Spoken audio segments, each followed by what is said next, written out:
Assalamualaikum қазақ елі. Мінекей бүгін өзен азаматтары Алматыда жазықсыздан жазықсыз өліп отырған бауырларымызға бір мал садақа беріп жатыр екен. Соның садақаның несінен пайдаланып Алматы халқына және үкімет басында отырған азаматтарға кішкене арызым бар. Сол арызымды айтып кетейін деп едім. Міне біз өзен халқы алаңға шыққанда біз осындай соғыс болсын, ұрыс болсын деп шыққанымыз жоқ. Біз үкіметтен өзіміздің газымызды өзімізден шығып тұрған арзандатсын. Сосын мына билік халыққа қарасын. Дым халыққа қарамай кетті. Не білгенін, әркім білгенін істеп кетті. Соны жеткізейік дедік. Мінекей Алматыда кеше еш жерде ештеңе жоқ. Жазықсыздан жазықсызды қыдырып барған адамдар өліп, оны террорист деп, бахабист деп, білмеймін не деп қамап отырған, қамап тіпті моргтан ұрлап алып кеткен. Тіпті біздің таныстарымыз бар ішінде соның. Не за что кет өліп жатыр. Біздер міне соған бір мал садақа беріп, Құран бағыштайын деп осы жерге жігіттер шақырған екен, соған жиналдық. Міне біздер өзенде тұрдық. Бір жерді бүлдіргеніміз жоқ. Бүлдірген жерімізді өзіміз тазаладық.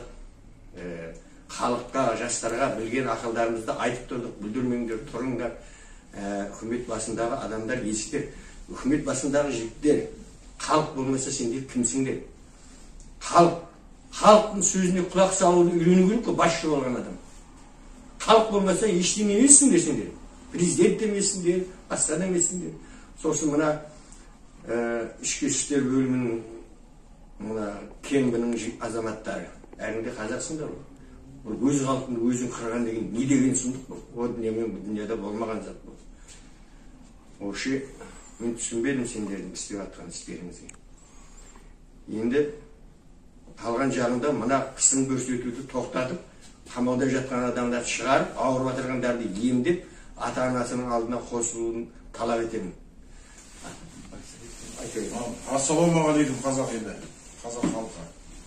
Біздер жаңаөзен белсенділері мынау Алматыда болып жатқан бассыздықты, репрессияны тоқтатуын талап етеміз. Президентіміз Қасым-Жомарт Тоқаев мырзаға сізден әсіресе халықтың атынан талабымыз біздің. Репрессияны тоқтатың. Қамауда жатқан кісілер олар террористер емес олар. Олар кәдімгі халық, жай халық. На этом у нас все. Подпишись на наши новости, самые интересные видео, а также сотни комментариев казахстанцев в твоей ленте.